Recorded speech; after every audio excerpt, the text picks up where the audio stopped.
Lorsque nous avons abordé le thème des constructeurs, nous avons vu que ces méthodes étaient tellement importantes que C++ en fournissait une version par défaut. C'est le cas notamment du constructeur de copie. Nous avons vu également que la version par défaut du constructeur de copie faisait ce que l'on appelle une copie de surface, que cette façon de copier les objets est satisfaisante dans la plupart des cas, mais pas dans tous. Dans d'autres cas, il faut avoir recours à ce que l'on appelle la copie profonde, et c'est le thème de cette séquence. Pour rappel, nous savons donc qu'il existe en C++ des méthodes particulières permettant d'initialiser un objet en début de vie, les constructeurs, de copier un objet dans un autre, les constructeurs de copie, et de libérer les ressources associées à un objet, les destructeurs. C'est aux versions minimales par défaut de ces méthodes que nous allons nous intéresser, et en particulier dans le cadre de la copie. Nous avons vu dans une séquence précédente, sur l'exemple du comptage des instances, que les versions minimales par défaut des méthodes constructeurs-destructeurs n'étaient pas toujours adaptées. Nous avons également vu que lorsqu'il était nécessaire d'en définir un de façon explicite, il fallait considérer la définition de tous les autres également de façon explicite. Nous allons maintenant étudier un autre exemple lié au constructeur de copie par défaut, qui réalise une copie de surface, et nous allons voir que cette copie de surface peut poser un certain nombre de problèmes, typiquement lorsque certains attributs sont des pointeurs. Commençons par préciser un peu ce qu'est la copie de surface. Il s'agit en fait d'une copie membre à membre des attributs. Supposons que l'on dispose de notre fameuse classe rectangle et que dans un programme, on déclare deux objets de type rectangle, un rectangle R1 dont la largeur et la hauteur seraient initialisées au moyen d'un des constructeurs de la classe rectangle, et un second objet toujours de type rectangle, R2, obtenu par copie, initialisé par copie à partir du rectangle R1. Supposons que dans le constructeur utilisé, le premier argument corresponde à la hauteur et le second à la largeur. Le rectangle R1 serait donc un objet en mémoire qui aurait deux attributs largeur et hauteur initialisés comme suit. Supposons que dans cette classe rectangle, il n'existe aucune définition explicite du constructeur de copie. Ceci signifie qu'au moment où l'on exécute cette ligne, c'est le constructeur de copie par défaut qui est exécuté. Si l'on suppose donc que ceci correspond à l'attribut hauteur du rectangle R1 et ceci à son attribut largeur, l'exécution du constructeur de copie par défaut va résulter dans la création d'un rectangle R2 dont les valeurs des attributs auraient été copiées membre à membre depuis ceux de R1. C'est-à-dire, concrètement, la valeur de l'attribut hauteur de R2 va être copiée depuis la valeur de l'attribut du même nom de R1. Et pareil pour l'attribut largeur. Le constructeur de copie par défaut réalise donc une copie de surface, c'est-à-dire une copie membre à membre des attributs. Lorsque les attributs sont de type pointeur, contrairement au cas que nous avons ici sous les yeux, cette copie membre à membre, cette copie de surface, peut poser un certain nombre de problèmes. C'est ce que nous allons étudier dans ce qui suit. Prenons un exemple concret, celui d'une classe rectangle où l'on aurait choisi d'implémenter les attributs largeur et hauteur au moyen de pointeurs sur des doubles au lieu de double tout simplement. Il s'agit bien sûr d'une implémentation qui n'est pas très naturelle ni très justifiée, mais nous la prenons ici uniquement pour illustrer notre propos sur un exemple simple. Le constructeur de la classe rectangle est en charge d'allouer dynamiquement les emplacements mémoire nécessaires à stocker la largeur et la hauteur d'une instance de rectangle. Pour rappel, cette tournure permet d'allouer dynamiquement, pendant que le programme s'exécute, un emplacement mémoire pour un double, d'y stocker la valeur L, ce qui est retourné par cette instruction est l'adresse du double en question, laquelle est ici stockée dans l'attribut largeur, qui est effectivement de type pointeur, donc une adresse.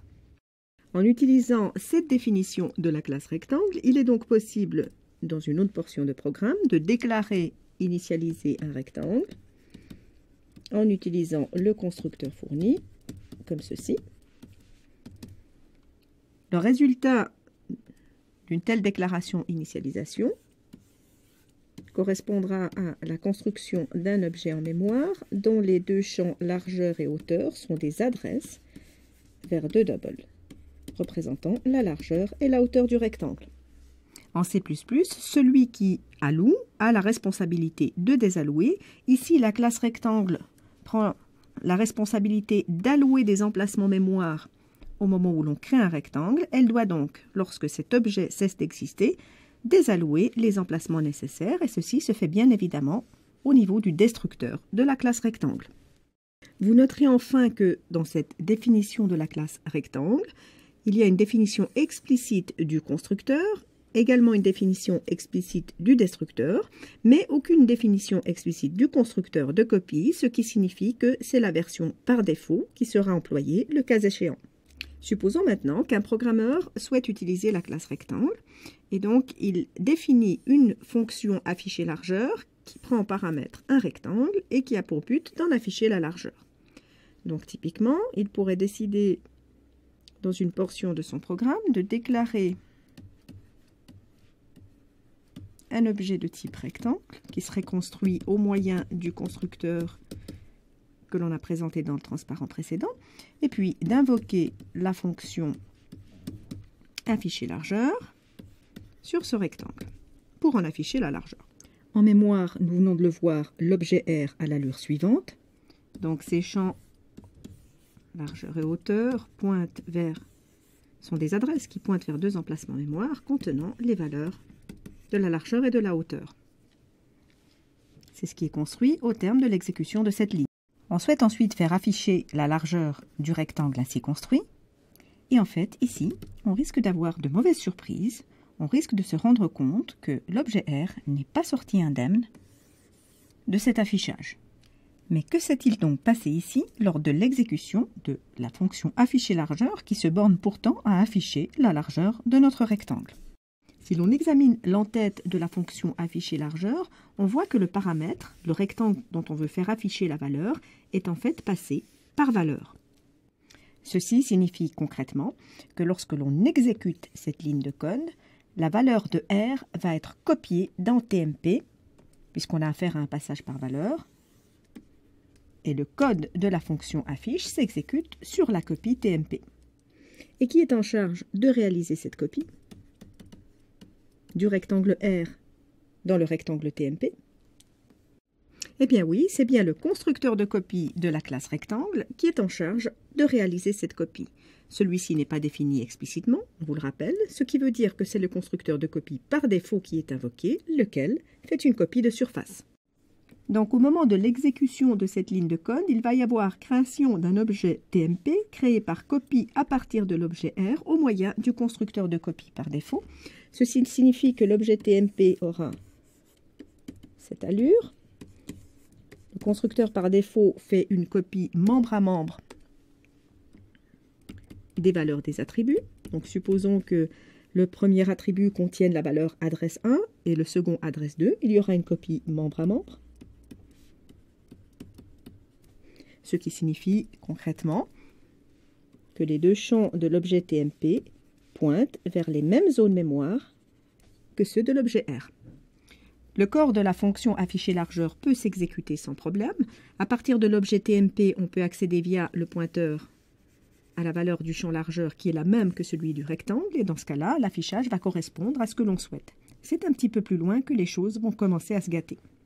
En effet, le paramètre TMP de la fonction afficher largeur est un objet qui est local à la fonction et qui ne peut pas être utilisé à l'extérieur de la fonction. Ceci signifie qu'au moment où on termine l'exécution de la fonction afficher largeur, cet objet TMP n'a plus de raison d'exister et donc le destructeur va être invoqué automatiquement sur cet objet TMP. Donc pour rappel, le destructeur de la classe rectangle a pour vocation de désallouer les zones mémoire associées aux attributs de l'objet. Dans le cadre de notre exemple, ceci signifie qu'au moment où la fonction afficher largeur a terminé son exécution, le destructeur est invoqué sur l'objet TMP, lequel va désallouer les emplacements mémoire associés à ces attributs. Or ici, il se trouve que malheureusement, les zones mémoire désallouées lors de la destruction de TMP sont les mêmes que celles qui sont pointées par notre objet rectangle R, qui lui continue bel et bien son existence une fois que la fonction afficher largeur a terminé son exécution. En réalité, il n'y a pas de raison que afficher la largeur d'un rectangle cause la destruction des zones mémoire associées à ce rectangle. C'est pourtant bel et bien ce qui s'est passé ici. Et ceci veut dire très concrètement que si l'on essaye d'utiliser le rectangle ici pour faire une autre manipulation dessus, ce qui normalement en principe ne devrait pas être empêché par l'affichage de sa largeur précédemment, eh bien on est en train ici de travailler avec un objet rectangle R qui est corrompu puisque les zones mémoire associées ont été désallouées. Pour résumer notre exemple, appeler la fonction afficher largeur en lui passant en argument un rectangle R fait que R est copié dans TMP en raison du passage par valeur. Lorsque la fonction afficher largeur a terminé son exécution, TMP qui est local à la fonction doit être détruit. Il l'est automatiquement par le destructeur de la classe rectangle. Ce destructeur va libérer la mémoire pointée par les champs largeur et hauteur de TMP qui se trouvent être les mêmes zones mémoire pointées par les champs largeur et hauteur de R. Du coup, toute utilisation de R après que la fonction afficher largeur ait terminé son exécution nous expose à un certain nombre de dangers. On peut voir le contenu de R changer de façon intempestive. On s'expose également à un risque de segmentation fault s'il y a des opérations de destruction sur cet objet R qui interviennent par la suite. La corruption de l'objet R suite à la destruction de l'objet TMP est en fait liée simplement au fait que ces deux objets pointent sur les mêmes zones mémoire alors qu'ils ne le devraient pas. R et TMP pointent vers les mêmes zones mémoire car, comme nous l'avons vu précédemment, la copie qui est réalisée est une copie de surface. Pour éviter le problème, il faudrait que la copie fasse ce que l'on appelle une copie profonde, c'est-à-dire qu'elle ne se contente pas de copier les adresses, mais qu'elle copie plutôt les contenus pointés. Donc concrètement, ceci voudrait dire que l'on ne veut pas avoir de lien entre TMP et les zones mémoire pointées par R, mais l'on veut créer à partir de R un objet de TMP qui pointerait sur deux zones mémoire indépendantes qui auraient simplement les mêmes valeurs que celles de l'objet d'origine, à savoir R. Du coup, la destruction de TMP après la fin de l'exécution de la fonction afficher largeur n'aurait d'incidence que sur les champs pointés par TMP et n'aurait aucune incidence sur ceux pointés par l'objet R, lequel pourrait continuer à être utilisé sans problème par la suite. Le constructeur de copie par défaut qui fait une copie de surface n'est donc pas adapté. Il s'agit donc ici de redéfinir le constructeur de copie de sorte à ce qu'il fasse une copie profonde qu'il duplique les zones pointées. On souhaite donc que le constructeur de copie duplique les zones pointées. Donc à partir d'un rectangle R dont les attributs seraient des pointeurs vers des doubles particuliers, on souhaite que l'objet TMP obtenu par copie depuis R soit un objet complètement indépendant, dont la valeur des attributs serait de nouvelles adresses pointant vers des doubles, dont la seule particularité serait d'avoir des valeurs identiques à celle de l'objet d'origine. L'objet copié étant ainsi complètement indépendant de l'objet d'origine, sa destruction n'a plus aucune incidence sur l'objet d'origine. Le constructeur de copie doit donc être réécrit de sorte à dupliquer les zones pointées. Créer une copie TMP de l'objet R en utilisant ce constructeur de copie se traduirait donc par la situation suivante en mémoire.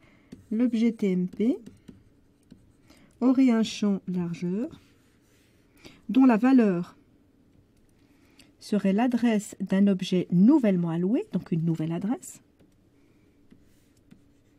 et dont le contenu pointé serait obtenu par copie du contenu pointé par l'objet d'origine. Et pareil pour l'attribut hauteur. Donc ici, si l'on veut décortiquer un peu les choses, obj est l'objet copié, l'objet à partir duquel on veut faire la copie.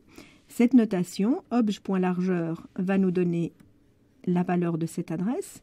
Étoile obj.largeur va nous donner le contenu pointé par cette adresse. Cette valeur correspond donc au contenu pointé par l'objet d'origine. L'instruction new double ici va donc allouer un emplacement mémoire pour le champ largeur avec pour contenu le contenu de l'objet d'origine. Donc voici comment il faudrait réécrire la classe rectangle de sorte à s'éviter les problèmes de copie de surface lorsque des attributs sont des pointeurs. Nous avons vu que le fait d'avoir un constructeur qui s'occupe d'allouer la mémoire et un destructeur qui s'occupe de la restituer n'a pas suffi. Il faut en plus définir un constructeur de copie qui fait de la copie profonde, c'est-à-dire qui ne copie pas les adresses mais qui duplique les zones pointées. En toute rigueur, il faudrait aussi redéfinir opérateur égal qui, comme nous l'avons vu dans les séquences précédentes, est très proche du constructeur de copie. La version par défaut de l'opérateur égal fait elle aussi en effet une copie de surface et si l'on ne la redéfinit pas proprement aux endroits voulus, eh bien on s'expose au même problème qu'en s'abstenant de redéfinir correctement le constructeur de copie. Voilà, du point de vue de la méthodologie, lorsqu'une classe contient des attributs qui sont des pointeurs, il faut penser à la copie profonde. Au moins se poser la question, est-ce qu'on doit redéfinir le constructeur de copie de sorte à ce qu'il fasse de la duplication des zones mémoire pointées ou non? Si l'on redéfinit le constructeur de copie, il faut penser également à la surcharge de l'opérateur égal qui doit être définie de façon appropriée. Et lorsque l'on fait de la copie profonde, on est souvent amené à utiliser de nouvelles ressources en mémoire et dans ce cas, il faut penser également à adapter le destructeur. Enfin, petit rappel, lorsque l'on redéfinit le constructeur de copie dans le cadre d'une relation d'héritage, donc dans une sous-classe, il ne faut pas oublier de faire en sorte que le constructeur de copie de la sous-classe invoque le constructeur de copie de la superclasse. Autrement, c'est le constructeur par défaut tout court de la superclasse qui est appelé et ceci peut causer un certain nombre de comportements aberrants du programme.